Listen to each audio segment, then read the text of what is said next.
नमस्कार मित्रांनो, लग्नानंतर होईलच प्रेम या मालिकेच्या 12 ऑगस्टच्या भागामध्ये आपल्याला पाहायला मिळणार आहे. पार्थ आणि काव्या एकाच्या घरी थांबलेले असतात. ते काव्याने इरकल घातलेलं असतं आणि ती भाकरी बनवत असते. ती इरकलमध्ये तर खूप सुंदर दिसत असते आणि तिथली बाई तिला म्हणत असते, बाई बाई किती सुंदर दिसतीयस ग तू. दुसरीकडे नंदिनीने घरी सगळ्यांना सांगितलेलं असतं की वसुआत्याने मला लग्नामध्ये किडनॅप केलं होतं.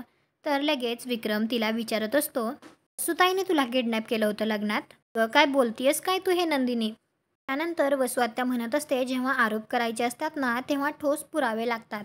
आणि ती नंदिनीला जाब विचारत असते, आहेत का तुझ्याकडे पुरावे? वसुआत्याचं हे असं बोलणं ऐकून नंदिनी तिला म्हणते, आता मी असा खणखणीत पुरावा देते की माझ्या खरेपणावर आणि तुमच्या खोटेपणावर सगळ्यांना विश्वास ठेवावाच लागेल. हे ऐकून तर वसुआत्या चांगलीच घाबरते.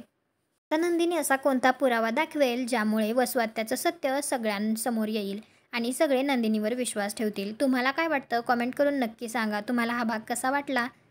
व्हिडिओ आवडला असेल तर व्हिडिओला लाईक करा. आपल्या मराठी मालिका चॅनलला सबस्क्राईब करा. भेटू उद्याच्या भागात.